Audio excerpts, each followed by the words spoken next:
Hi there! This video will walk you through teaching your child how to take turns. These teach strategies can be thought of as ways to teach your child replacements for their challenging behavior. These replacement skills are just something different but more appropriate that your child can do to get their needs met.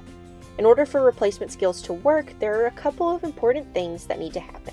First, they require some specific and direct teaching, which needs to happen at a time that challenging behavior is not already happening. This might sound like a lot, but you can teach your child these new skills anytime throughout the day, and it only takes a little bit at a time.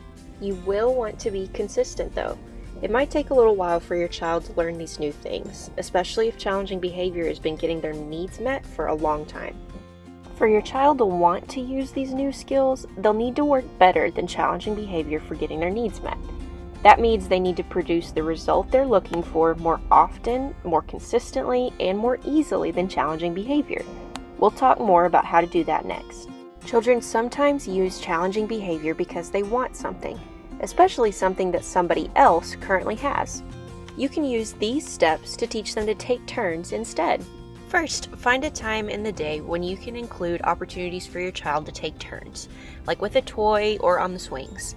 They could be taking turns with you or with their sibling or a friend. It's helpful if whatever they're going to take turns with is something that they like but is not their most favorite thing. This way, they're less likely to engage in challenging behavior when it's not their turn anymore. Start by letting them play with the toy or activity for a few minutes. After they play for a minute, ask for a turn to play with the toy.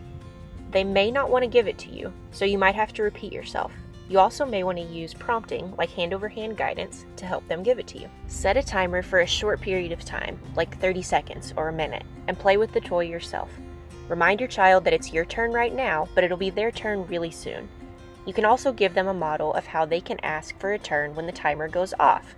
This might sound like, if you want a turn, you can say, "My turn, please." Give your child a reminder if they ask for a turn too soon. For example, you could say, "It's my turn now. You can ask again when the timer goes off," while continuing to play with the toy. If your child appropriately waits and then asks to have a turn, provide lots of positive attention and let them take some time to play with the toy. If your child doesn't ask for a turn when the timer goes off, or if they ask inappropriately, like by yelling, model the way that you'd like for them to ask again. If your child engages in challenging behavior instead of asking or waiting, stay calm, keep them safe, and avoid giving them attention. Give them a brief and simple reminder of how to ask, and then turn away.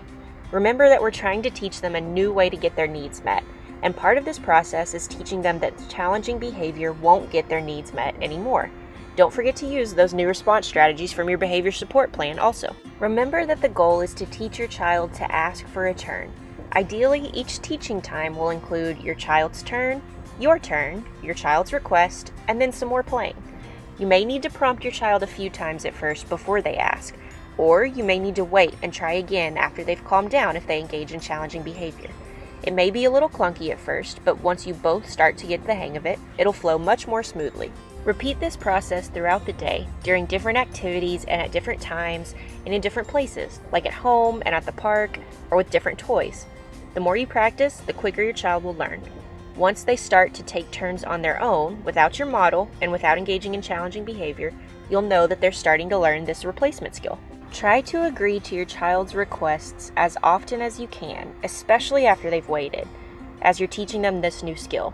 This helps them learn to wait and ask for what they want instead of engaging in challenging behavior. Once your child is starting to learn this skill on their own, you can help them understand that there are some times where they might not get to take a turn, or when they have to wait for a long time first. By practicing waiting like this, they'll be better prepared for situations where they have to wait in day-to-day life. Setting up times to practice taking turns with a sibling or a peer while you're nearby to help out is a great way to continue practicing this skill too. Here's an example of how this strategy can look in real life. Can it be Mommy's turn? Thank you. Oh my goodness. That is such good sharing. Thank you so much. Hudson, thank you. Thank you. Oh, did you find your toy again? Okay. This mom does a great job of giving lots of positive attention when her child gives her the toy. She also keeps her turn really short and lets him have the toy back whenever he asks. When you're teaching your child to wait and take turns, use visual and verbal signals to help them learn. This could be one finger held up, a picture of a stop sign, or the sign for wait. Pair it with a short statement that lets your child know how long they need to wait, like 1 more minute. Then continue with what you're doing.